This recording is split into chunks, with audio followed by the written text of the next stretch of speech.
TV UNAM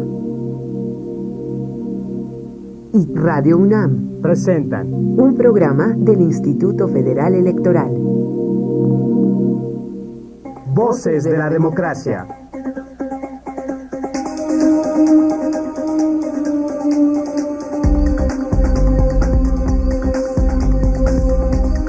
Voces de la Democracia.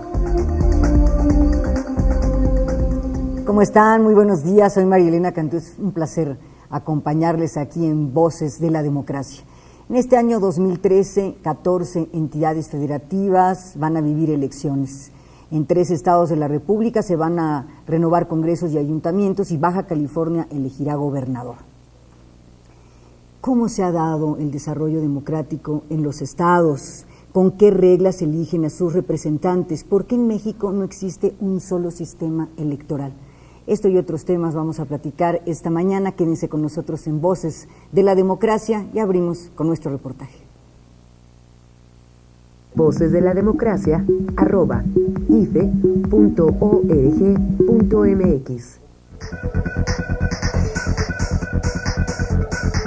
El reconocimiento y respeto de las sociedades y gobiernos locales en su pluralidad cultural, social y política es en México un precepto democrático que se extiende al ámbito electoral.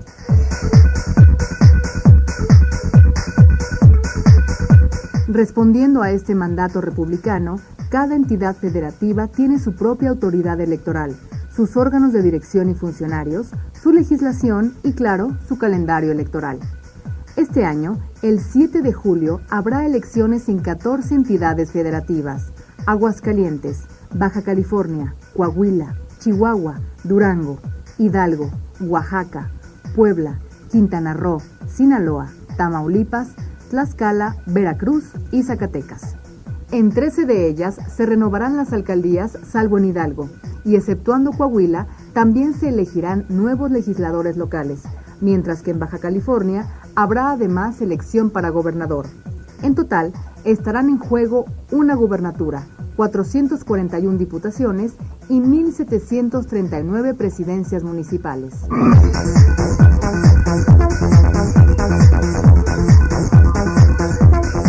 Y si bien los organismos estatales son completamente autónomos, la autoridad electoral federal puede apoyar a las entidades federativas donde se realizan los comicios. El IFE expide la credencial para votar con fotografía, proporcionará las listas nominales y la cartografía electoral, apoya en materia de capacitación y educación cívica, de organización electoral y en su calidad de administrador único de los tiempos del Estado en radio y televisión, avala las pautas para la transmisión de todos los mensajes de las fuerzas políticas durante las precampañas y campañas.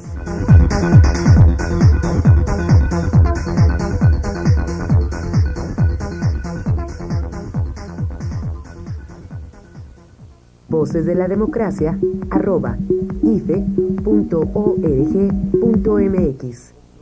Bien, para platicar sobre este tema le doy la bienvenida a Enrique Cuna Pérez. Él es jefe del Departamento de Sociología de la Universidad Autónoma Metropolitana UAM Iztapalapa. Enrique, bienvenido. Muchas gracias, un placer. Gracias por tu presencia.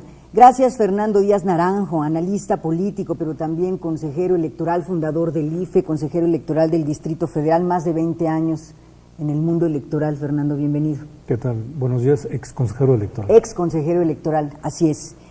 Bien, como señala nuestro reportaje, cada entidad federativa tiene sus propias normas y su propia autoridad electoral. Esto se debe a nuestro sistema federal, a esta organización dual en donde por un lado tenemos un gobierno federal y por otro lado un número de gobiernos estatales que tienen soberanía.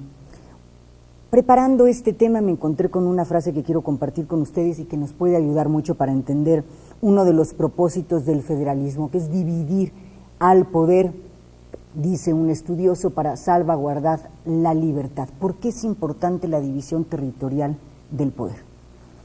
Enrique. Muchas gracias por la invitación. El primer punto es importante en relación al modelo que ha seguido el proceso de transición mexicana. Desde el 88, con la crisis política originada a partir de esta cuestionada elección donde Carlos Salinas de Gortari logra la presidencia, vienen dándose reformas y modificaciones legales, institucionales, yo diría también, con respecto a lograr la idea de la federalización, que es entender o simplemente comprender un poco, también entrar en una dinámica de competencia, pero de competitividad.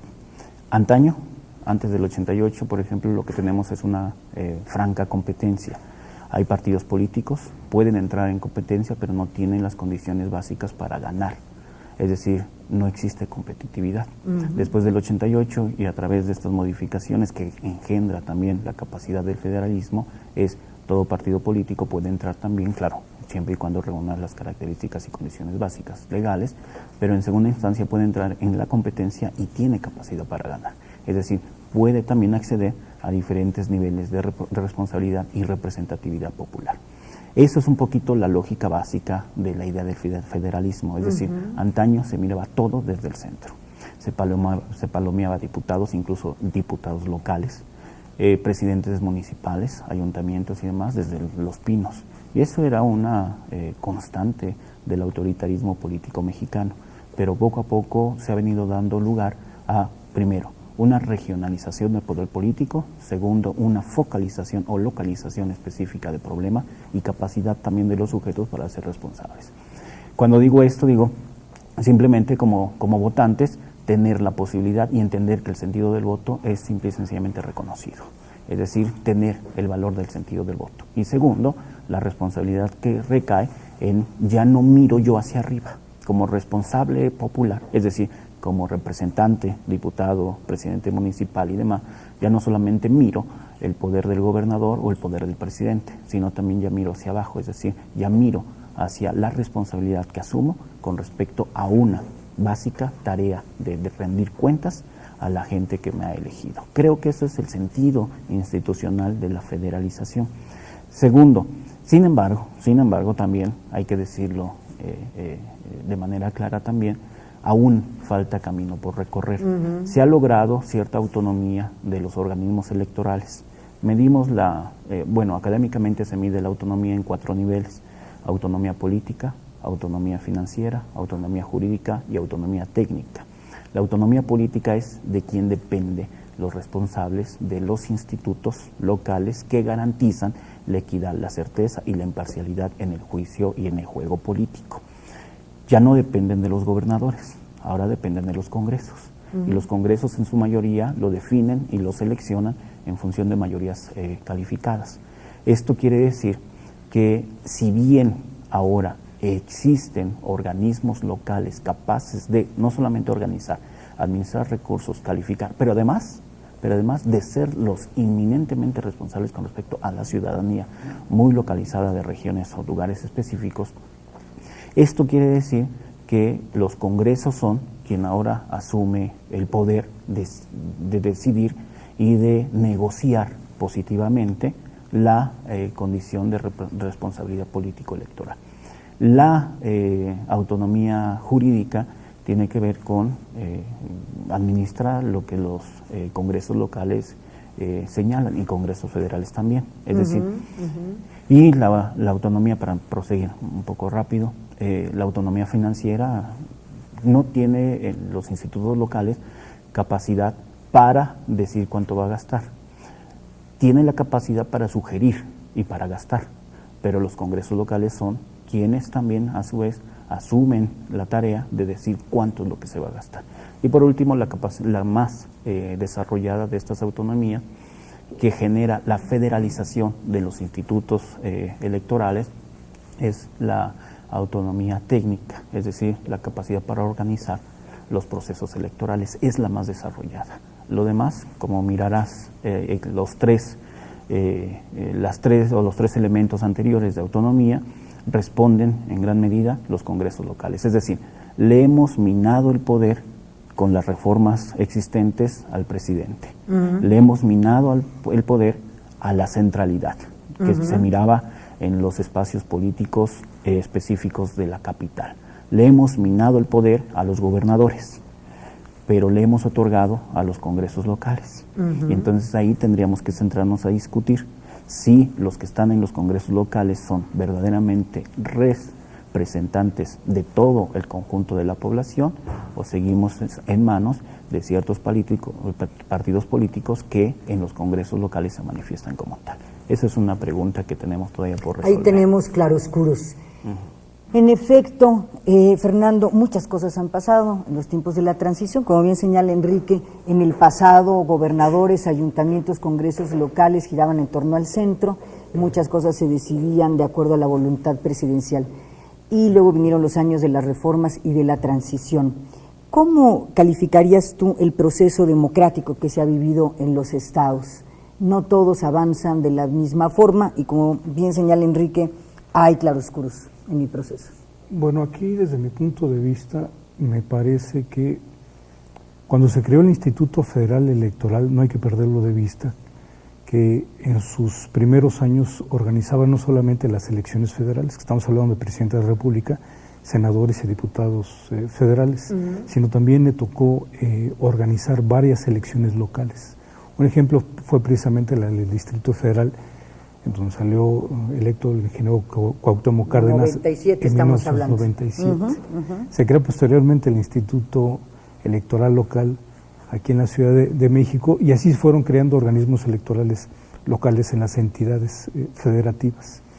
Me parece que en términos generales han hecho un buen trabajo, pero hay órganos electorales locales que no solamente realizan las elecciones locales, que tienen que ver con lo que tienen bajo su circunscripción, que puede ser la elección de gobernador, de jefe de gobierno en el caso del Distrito Federal, alcaldes, diputados locales, sino también algunos órganos locales hacen ejercicios de participación ciudadana, que tienen un vínculo más cercano a la gente sobre decisiones realmente que tienen que ver sobre la aplicación de políticas públicas, cosa que a nivel federal, bueno, no solamente se centra la función en la cuestión de las elecciones puramente, digamos, federales.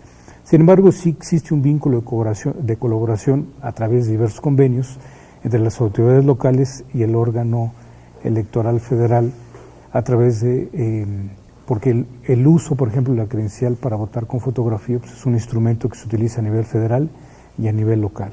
Los listados nominales, el apoyo para la cartografía, que tiene que ser a nivel federal, porque un distrito electoral federal tiene parámetros diferentes a lo que tiene un distrito electoral local, de tal manera que las cartografías para una elección federal y una elección local son distintas. De hecho, hay un debate en estos momentos en la agenda legislativa de varios partidos políticos para discutir nuevamente si es necesario un órgano, una autoridad electoral que se encargue tanto de las elecciones locales como de las elecciones federales. Una especie de IFE nacional que lo organizara Así todo. Es un debate que, bueno, seguramente estará dando las próximas semanas. Pero desde mi punto de vista me parece que el IFE ha hecho un buen trabajo en la organización de las elecciones, y parece que también los órganos electorales locales sí también han hecho también, desde mi punto de vista, un buen trabajo. Efectivamente, coincido con Enrique respecto a que hay algunos aspectos que sí tendrían que llamar la atención, porque ahorita me detengo solamente en la cuestión que él señalaba de la autonomía financiera. Los órganos electorales locales hacen un estudio para ver cuál es el presupuesto que necesitan para llevar a cabo en el ejercicio fiscal correspondiente todas las atribuciones que tienen asignadas por ley.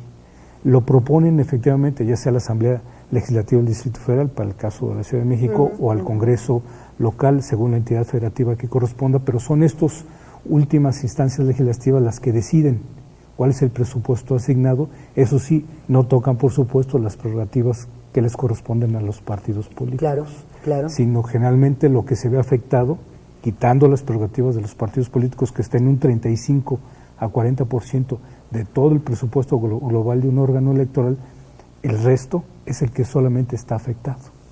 De tal manera que, bueno, si no existe esta autonomía financiera, y cuando hay un recorte mayor o menor, es solamente para la operación, para la operación de las elecciones, por supuesto sin tocar en lo absoluto el financiamiento que le corresponde por ley a los partidos Entonces, políticos. en materia de autonomía financiera, digamos, ahí tenemos un déficit, tendríamos que avanzar. Ahora, yo les preguntaría, pensando en nuestro auditorio, si revisamos el mapa democrático, ¿cómo están observando ustedes el desarrollo en distintos estados? Lo que yo les planteaba, no es lo mismo el norte que el centro o el sureste. ¿Cuál es el diagnóstico general, tomando en cuenta nuestros desafíos y nuestros claroscuros en materia democrática en el país? Fernando. Bueno, yo creo que el quehacer y el deber ser de los órganos electorales locales tiene que ver precisamente con que son gente, digamos, que conocen su entidad, que conocen la cuestión político-electoral de la entidad y que de alguna manera llevan a cabo las elecciones precisamente del área, del entorno donde viven. Se me haría tal vez un poco difícil en términos logísticos operativos hacerlos de otra manera.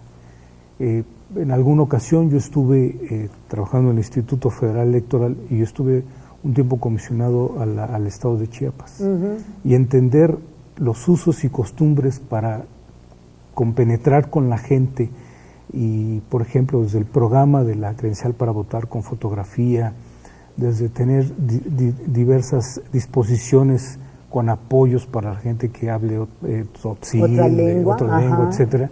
Son cuestiones que solamente la gente que está ahí entiende y que a lo mejor a nivel central, bueno, pues es difícil entender toda la cuestión estrictamente procedimental ya en el terreno, ¿no? En el campo de batalla, por así llamarlo, ¿no? ¿Cómo resolvieron ese desafío? Es decir, esta resistencia concretamente en el estado de Chiapas, que supongo que también se dio en Oaxaca, frente a los usos y costumbres, a las lenguas, hay monolingües y hay bilingües, pero también hay monolingües. Este tema de la credencial. Primero es mucho acercamiento, digamos, con la gente, pero también la gente de las entidades federativas, cuando recibe funcionarios que no son de su entidad, sí hay un cierto resistencia por decir, bueno, pues, ¿y por qué no una de nuestras gentes? Cuestión que tienen toda la razón. ¿Por qué vienen a decirnos cómo hacerlo? Así es, y en ese sentido, bueno, es el doble el trabajo para tratar de convencer a la gente que los programas, bueno, pues son en beneficio de ellos, por ejemplo, el de la credencial para votar con fotografía, ¿no? Pero me parece que es el fin último de los organismos electorales locales y por eso algunos de ellos tienen también ejercicios de participación ciudadana, porque no solamente vinculan las elecciones, sino también son utilizados generalmente en años no electorales, para hacer diversos ejercicios que le ayudan a los ayuntamientos, a los gobiernos estatales en diversas tomas de decisiones. ¿Tú cómo ves, Enrique, el desarrollo del mapa democrático en los estados? ¿No han caminado todos de la misma forma y en el mismo sentido? Claro. Sugiero una idea que está en el debate. No tenemos una democracia mexicana. Lo que tenemos son modelos de democracias mexicanas. Es decir, dividir al país por regiones o por secciones en función de sus niveles democráticos. Por ejemplo, se señala desde la teoría que la alternancia y la repetición de la alternancia garantiza la consolidación democrática. Pero hay estados, por ejemplo Tamaulipas o Coahuila, en donde no ha existido para nada la alternancia. Y entonces miramos con ese primer indicador teórico, miramos que no existe la democracia mexicana, sino que existen democracias. Segundo, cuando miramos, por ejemplo, la promoción del voto, los niveles de participación, niveles de abstención y demás, también miramos diversos modelos de democracias mexicanas.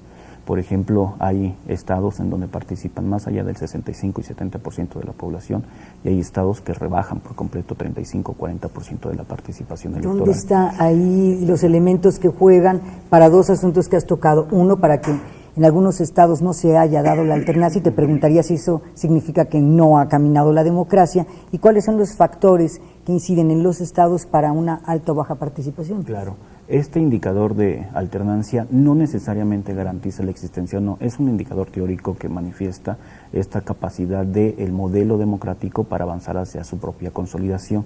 Lo que podríamos proponer es que existen transiciones democráticas en los diferentes Méxicos, incluso no solamente los modelos democráticos, sino en los diferentes Méxicos. Por ejemplo, hay momentos de participación y valor del voto, sobre todo esta región del centro y la región del norte, hay un impresionante valor del voto, a pesar de que la gente a la hora de votar no vaya a votar. Pero hay un sentido. Valora el voto, aunque no vaya a votar. Aunque en su momento, en el proceso electoral, la gente valora, le da un sentido democrático al voto, sabe que su voto es importante. A la hora de votar, mucha gente se abstiene, no por el valor del voto, sino porque entiende que ese valor del voto, al no otorgarlo, también está participando. Y ese es un sentido bastante racional, bastante democrático. Pero hay otros momentos hacia abajo en donde se regala el voto. Es decir, a mí no me importa. Yo no sé quién es el candidato, ni sé la importancia de mi voto, por lo tanto, 1, no voto, o 2, lo cambio en lugar o asociado a favores políticos, despensas y demás. Se sigue jugando ese modelo en el cual el voto no es reconocido. Ese sería otro indicador básico. También la construcción de una cultura política democrática. Hay sectores específicos, por ejemplo, en donde las culturas políticas siguen siendo bastante tradicionales y autoritarias. Hay otros en los que no. Hay otros en los modelos democráticos de todos los Méxicos de los que estamos hablando, en donde el voto, pero también la responsabilidad y la construcción ciudadana han avanzado notablemente. Pero hay otros en algunos estados, por ejemplo la Ciudad de México, por ejemplo el norte, Federal. Claro, las ciudades más urbanizadas, escolarizadas, con ciertos indicadores muy específicos, estadísticamente hablando, han avanzado mucho en esta consolidación de la racionalidad política. Hemos caminado de manera desigual y tenemos desafíos distintos.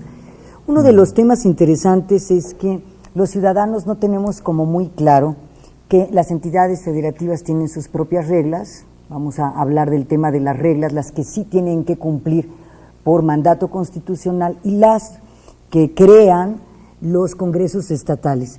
¿Cuál es su opinión de que sean institutos estatales los encargados de organizar las elecciones locales? Escuchen las respuestas porque normalmente hay una confusión entre lo que hace el IFE y lo que hacen los órganos, las instituciones estatales que organizan elecciones. Vamos, regresamos.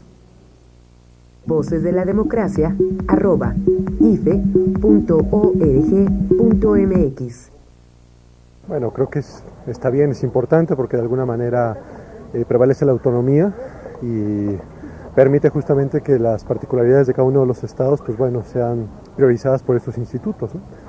Entonces, tomando en cuenta que hay todavía comunidades con usos y costumbres, en fin. Entonces creo que es positivo.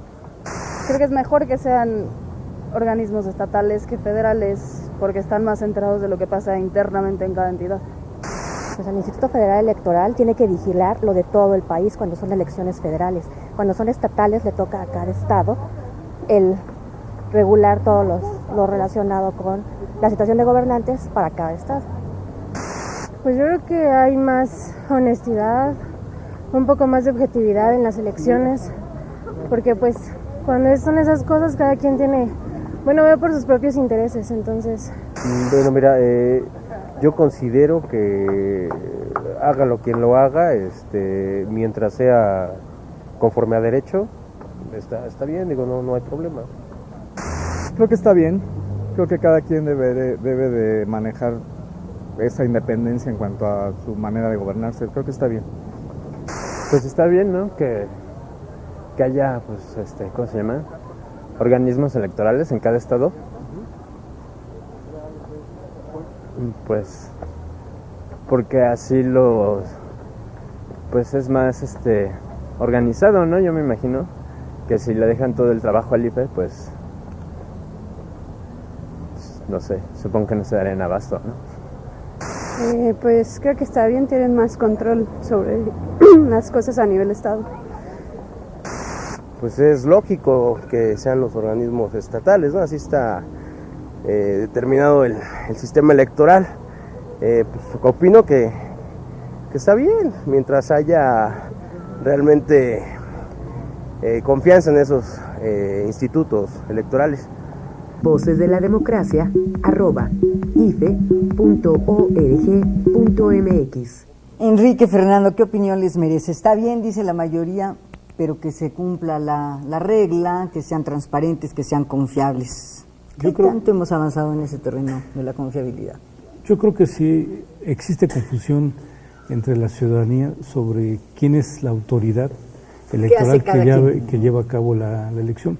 No solamente qué hace cada quien, me parece que también hay ciudadanos que también, porque yo he escuchado diversas opiniones, que consideran que el IFE es el que organiza las elecciones locales y las elecciones federales, además de la confusión de qué instancia es la que organiza, si la elección local o la elección federal, o si están combinadas. Me parece que hay una confusión de diversos puntos de vista sobre las competencias de los órganos electorales locales.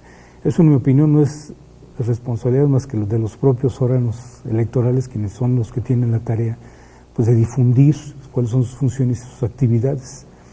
El problema está en que de repente, bueno, son esquemas, me parece, difíciles de compenetrar con la población, con toda la población, para que entienda exactamente cuáles son las funciones de los órganos electorales y del Instituto Federal Electoral. Por ejemplo, programas como estos me parece que son muy buenos para difundir precisamente esas actividades, pero muchos órganos electorales, o la mayoría de los órganos electorales, no tienen estos foros abiertos que puedan hacer hincapié en las funciones de cada instituto electoral.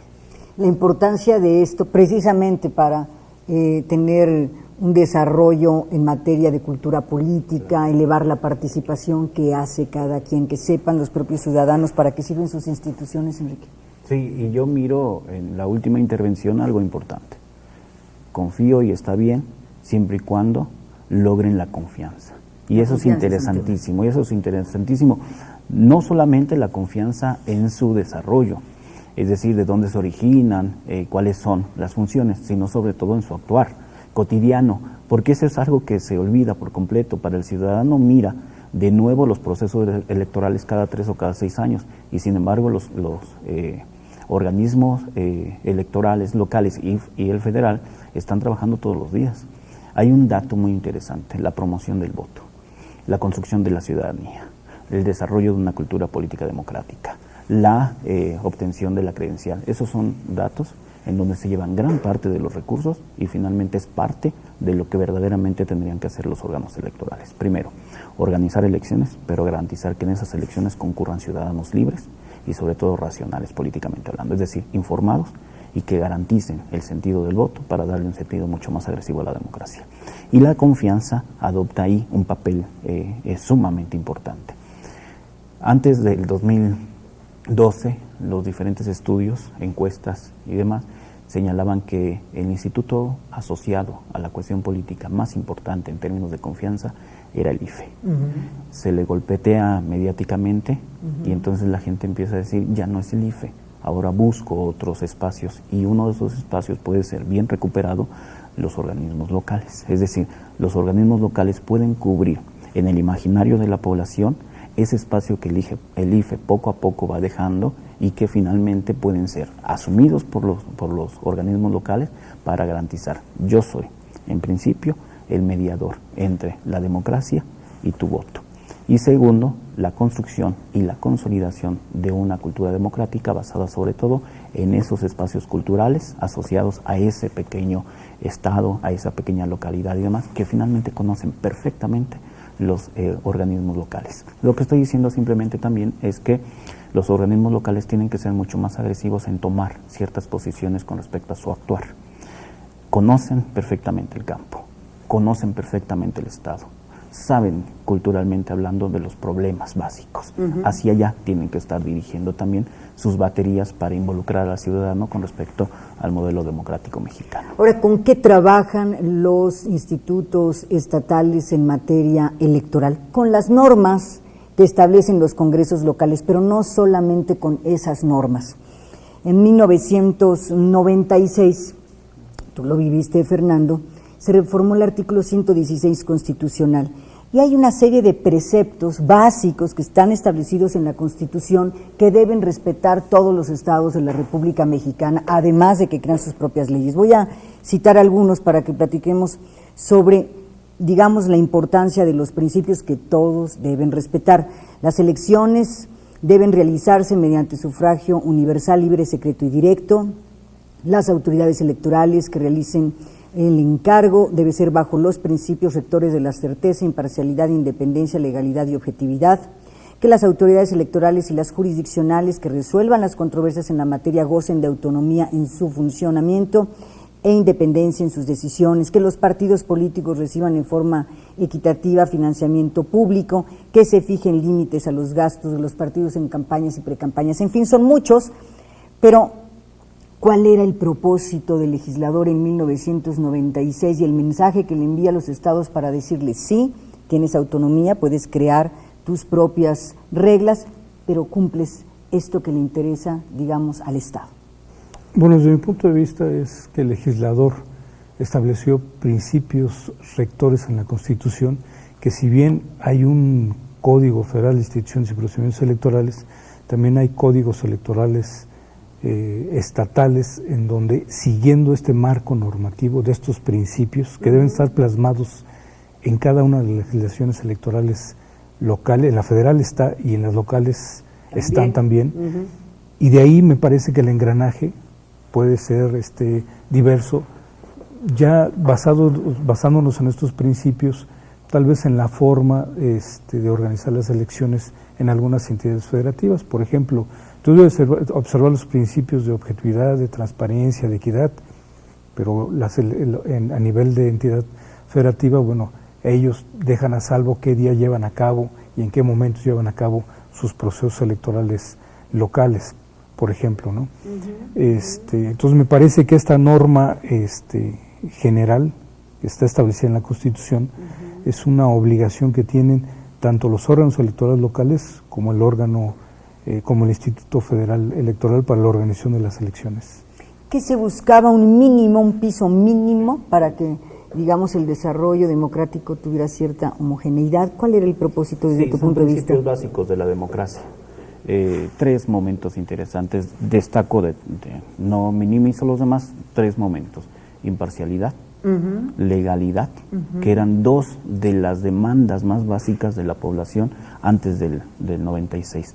Desde el 77, con la construcción de las reformas electorales, se puso en la mesa, y hasta el 96 se empiezan a considerar estas principales formas de funcionamiento mínimo de la democracia: la imparcialidad, la legalidad y sobre todo un sistema de medios de impugnación que garantizaran, si yo me siento agredido en el resultado por cualquier cosa, yo tengo ya no la negociación política en lo oscurito, ya no la violencia que garantiza la toma del poder, sino simplemente recurrir a los órganos que el mismo Estado ha construido como mínimos de democracia para dirimir los conflictos. Y esa capacidad del Estado para dirimir el conflicto es garante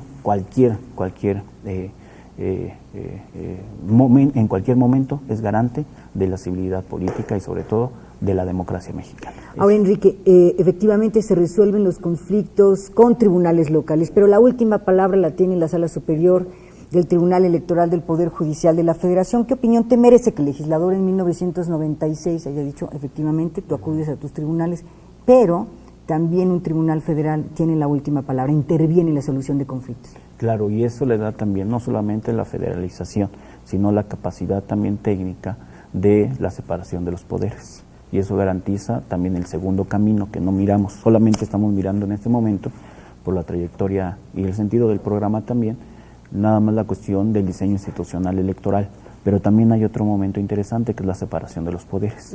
Y entonces eso le da la garante al trabajo del legislador de también saberse mirado, incluso saberse corregido, y a los institutos locales y al Instituto Federal también saberse corregido en función quizá de errores en la interpretación o quizá a lo mejor algunas fallas en la capacidad de dirimir el conflicto. Y eso es un principio básico de la normalidad democrática, tener la posibilidad de que yo me siento agredido, yo siento que tengo dónde acudir.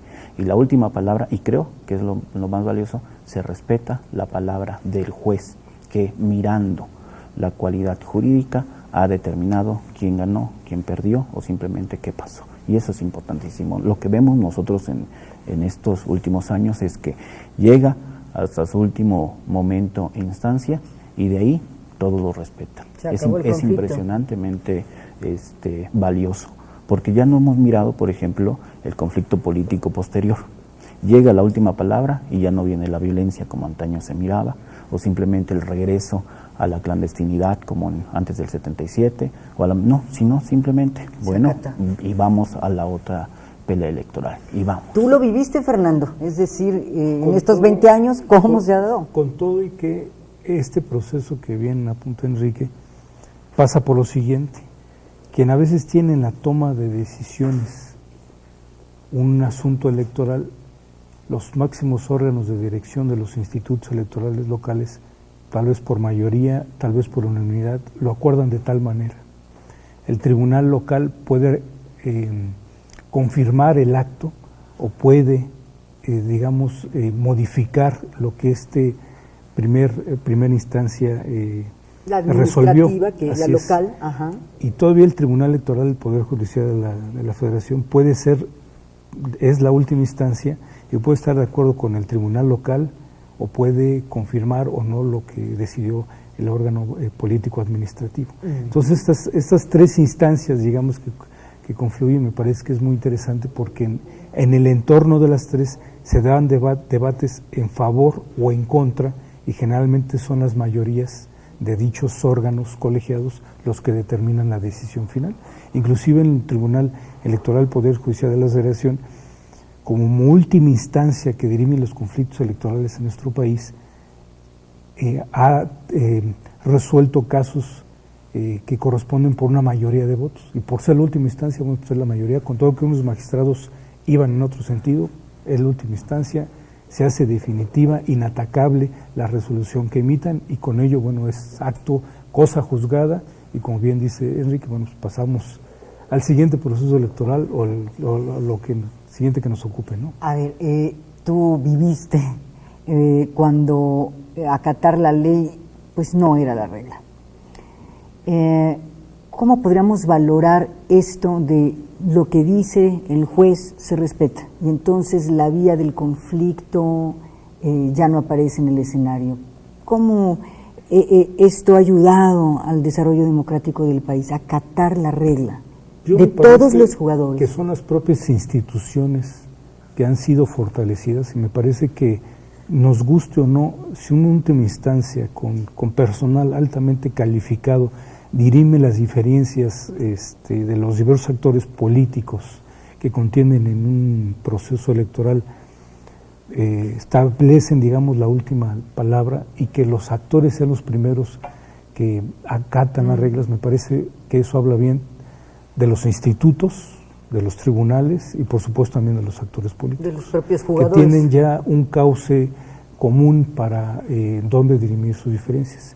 Yo recuerdo en los consejos electorales que cuando, digamos, este nuevo modelo de normas electorales empezaban, los partidos políticos también tenían voto. Y cuando empezaron los partidos políticos no solamente tenían voto, sino tenían voto de acuerdo a la proporción de resultado electoral que hubieran obtenido en la elección inmediata anterior. Sí, de tal manera poderosos, PRI, yo podía sentarme en un consejo local y de repente un partido político tenía 4 votos, porque era el que tenía mayor porcentaje, otro partido 2, los demás partidos políticos 1 voto. De este cambio a lo que tenemos ahora, en donde no solamente tienen voz, si bien tienen el conducto jurisdiccional para impugnar, bueno, pues ha sido un cambio totalmente diferente, desde que inclusive en el propio Instituto Federal Electoral, bueno, pues acordemos que quien era el secretario de Gobernación presidía el Consejo General del IFE. Bueno, me parece que las actividades de la Secretaría de Gobernación son muchísimas, de mucho peso, para todavía ocuparse de las elecciones a nivel federal. Me parece que el modelo ha ido cambiando, me parece, muy vertiginosamente, y seguramente en próximos días y en próximas semanas estaremos viendo otros cambios. Solamente, y perdón que presuma aquí algunas cuestiones que me tocó vivir, algunos cambios. Instrumentamos ahí algunas cuestiones que me parece que precisamente con los jóvenes y con cierto sector de la población que vienen impulsando el uso de nuevas tecnologías, como puede ser la urna electrónica. Instrumentamos, por ejemplo, el voto por internet. me parece que no hay otra forma en que los órganos electorales tendrán que modificar y los legisladores tendrán que hacer eco del impulso que vienen mostrando los jóvenes. Y no es tanto por los institutos electorales y por los legisladores, sino me parece que es algo generacional que les debemos a estas nuevas generaciones, lo debemos a los chavos. Y la verdad es que sin sus teléfonos, sin las redes sociales, sin las redes sociales y cuestiones de esta índole, pues la verdad es que vemos difícil cómo en futuros procesos electorales seguir utilizando el papelito y la urna, que por mucho que utilicemos esquemas para recabar la votación y demás, pues la verdad es que actualmente los propios partidos políticos son los primeros surgidos, y la sociedad también, de conocer los resultados electorales. Pero seguir llevando la boleta y depositar en la urna y hacer el conteo respectivos por los ciudadanos y demás, como lo conocemos, pues es un proceso muy tardado. Tan tardado que hay estadísticas que hablan que en las casillas electorales, por presión, porque bueno, pues están los funcionarios y están los partidos políticos, hay observadores electorales, etcétera, vigilando, los ciudadanos se ponen nerviosos y que están ahí desde las 6 de la mañana mientras van preparando las casillas, la mampara y demás, y luego al final, si siguen ciudadanos formados todavía en la fila, tienen que esperar hasta que el último vote, y luego ya sea el escrutinio y cómputo, con esa presión y ese cansancio, cometen errores de tal manera que vuelven a contar y en ocasiones cuentan 5 veces, terminan a medianoche, lo último que quieren es volver a saber o del IFE o de los órganos electorales locales. Es que el andamiaje o el sistema electoral mexicano es de los más complejos del mundo y se diseñó precisamente para dar confiabilidad y transparencia a las elecciones, uno de los grandes temas por ahí de los años 80, 90. Sobre el tema de qué hace cada quien, preguntamos cuál es la razón de contar con autoridades electorales federales y estatales. Vamos a revisar las respuestas porque efectivamente hay ciertas confusiones. El Instituto Federal Electoral sí participa, hay un sistema en el que hace cosas concretas, las vamos a revisar al regreso, además de lo que hacen las autoridades locales. Así que vamos con las respuestas, regresamos. Voces de la Democracia, @ife.org.mx.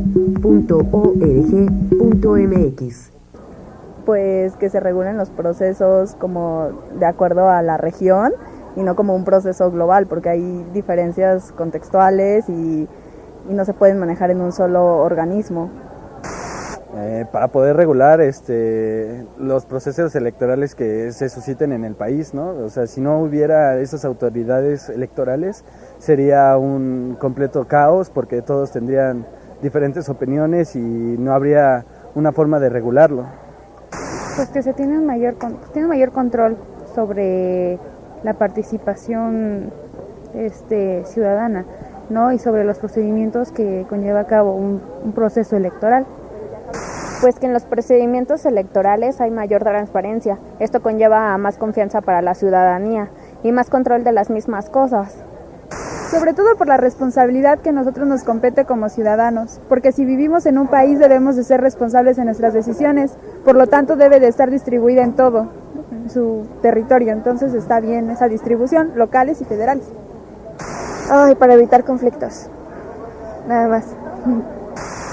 Pues un poco que porque hay diferentes tipos de elecciones, ¿no? Y cada uno está especializado en evaluar un tipo de elección, es decir, las autoridades federales, el IFE, pues evaluar la elección para presidente, diputados federales, y los institutos electorales locales, como el del DF o el del Estado de México, de donde yo soy, pues en evaluar las elecciones del Estado de México, bueno, pues de cada localidad, ¿no? O sea, requiere cierta especialización, ¿no? Para garantizar que haya un proceso, pues, no solo veraz, sino pues limpio, ¿no? Donde haya igualdad de condiciones al momento de competir por un puesto de elección popular. Voces de la Democracia, @ife.org.mx. Bien, pues vamos a aclarar qué hace cada quien. Los organismos electorales estatales tienen autonomía, pero el IFE, por ejemplo, expide la credencial para votar, proporciona las listas nominales, la cartografía electoral, apoya en capacitación y educación cívica, y un asunto muy importante que vamos a revisar con nuestros estudiosos. En su calidad de administrador único de los tiempos del Estado en radio y televisión, avala las pautas de transmisión de mensajes de espoteo, de los partidos políticos en precampañas y en campañas. ¿Qué les parece, digamos, este papel que juega el Instituto Federal Electoral? Fernando. Bueno, desde mi punto de vista, ha sido un asunto que ha sido muy polémico, sobre todo para los partidos políticos que tienen un vínculo a nivel local. En mi opinión, me parece que esto garantiza que no existan, digamos, ciertos abusos, sobre todo las entidades federativas, de conseguir algunos espacios más allá de los tiempos que me parece que están establecidos en la ley electoral.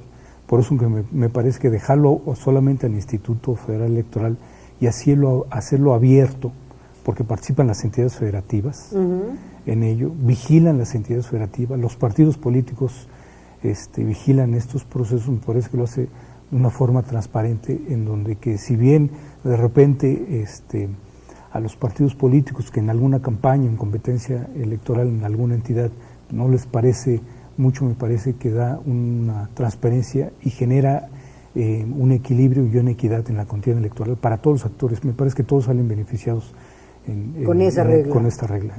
¿Qué opinas, señor? Sí, era una de las demandas más imperiosas después del 2006. El IFE ya asignó 40% para este proceso electoral del 2013, asignó 40% para los estados. Cosa interesante porque el otro 40% se lo queda el IFE para seguir con la promoción de la credencialización, promoción del voto, promoción educación cívica. Claro, de condiciones básicas de la democracia. 40% implica una posibilidad de que los propios estados vayan también quitándose las amarras que los propios empresarios locales de radio y televisión tienen con respecto a los gobernadores y a los propios localidades. Pongo un ejemplo muy concretito. El estado de Nuevo León tiene uno de los mayores gastos en publicidad en procesos electorales.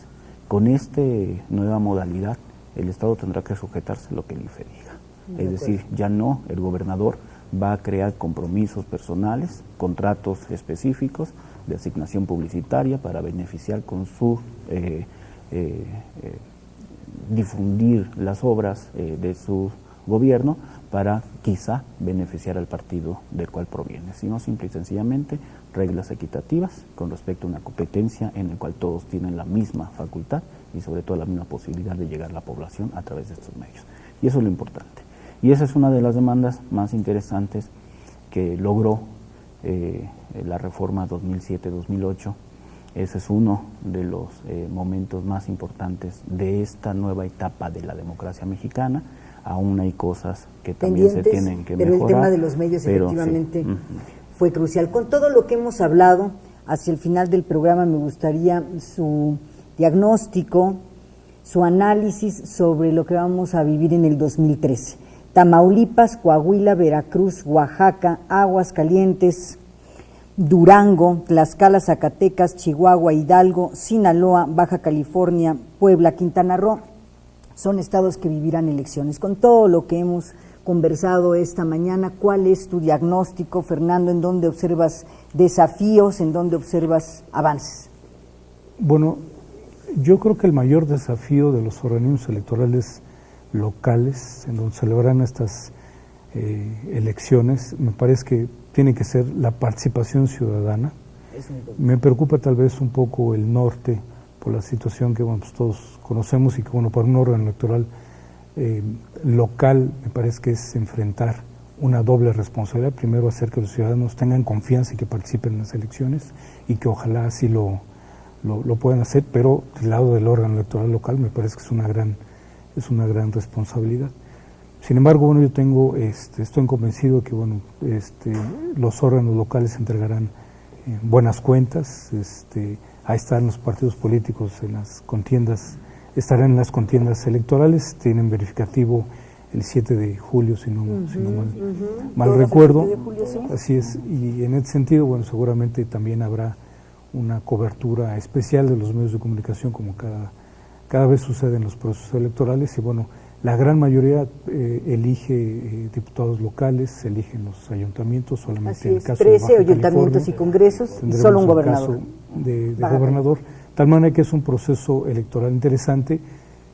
Hay entidades federativas en donde es de llamar la atención que votan más la gente en estas elecciones intermedias que a veces en las elecciones federales, en algunas entidades. ¿Por qué? Porque la principal autoridad que tienen, digamos, para resolver lo que sucede en su entorno, pues es el alcalde, es el presidente municipal o es el diputado local. Es la autoridad Difícilmente inmediata. tienen más contacto o con el diputado federal, con el senador o con el presidente de la República.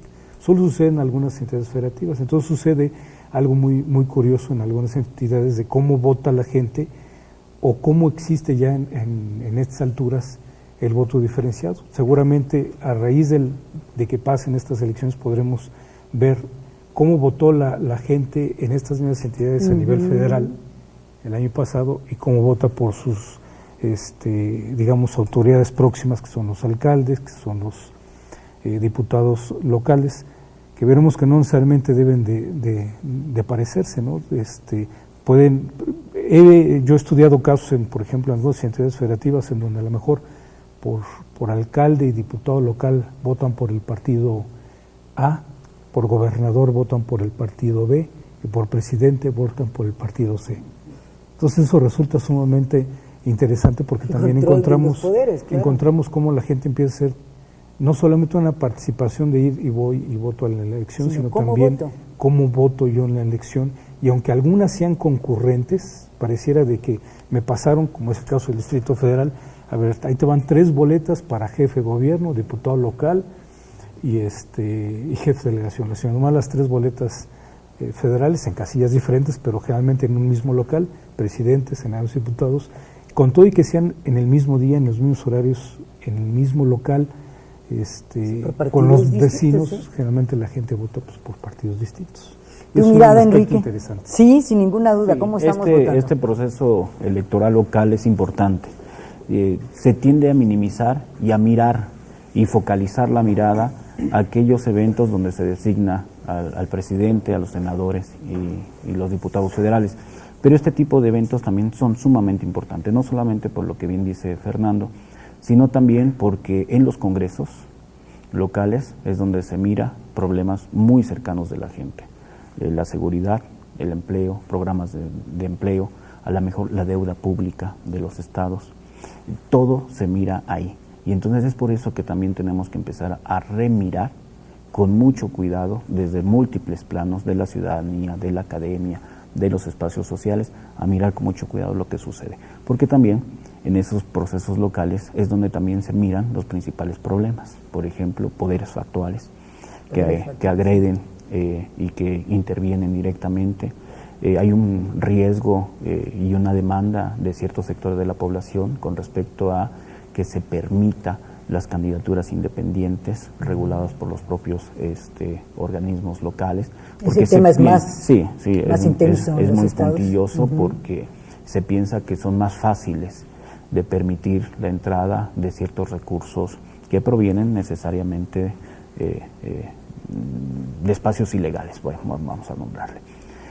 Y hay en esos procesos locales, por ejemplo, Tamaulipas, Coahuila, Sinaloa, el mismo Baja California, son momentos que sí hay que mirar con mucho cuidado y hay que darles un seguimiento, no solamente cómo participa la gente, cómo vota, sino también todo lo que está alrededor como variables que de una u otra manera también mirándolas, estudiándolas, también perfeccionaremos nuestras democracias y quizá garanticemos ahora sí acabar con esta larga transición democrática que ya tiene más de 20 años en México. Muy bien, pues estaremos entonces atentos en las elecciones que se van a registrar el próximo 7 de julio en 14 estados de la República Mexicana, sobre todo en los temas que han mencionado nuestros estudiosos, cómo se vota, qué factores influyen para que la gente salga o no a votar, la transparencia, la confianza en los procesos electorales. Y como bien señalas, Enrique, no verlo como lo que pasa allá y no tiene que ver conmigo. No, este es un sistema en el que todos estamos interrelacionados y a todos nos conviene que nos vaya bien. Muchísimas gracias, Enrique Cuna Pérez, jefe del Departamento de Sociología de la Universidad Autónoma Metropolitana, UAM Iztapalapa. Gracias por estar aquí. No, muchas gracias por la invitación. Bienvenido otra vez. Fernando Díaz Naranjo, analista político, ex consejero electoral del Distrito Federal, pero también fundador del Instituto Federal Electoral. Muchísimas gracias, Fernando. No, al contrario, muchas gracias. Una buena parte de la vida en el mundo electoral. Gracias a usted por acompañarnos una vez más en Voces de la Democracia. Soy María Elena Cantú. Hasta la próxima.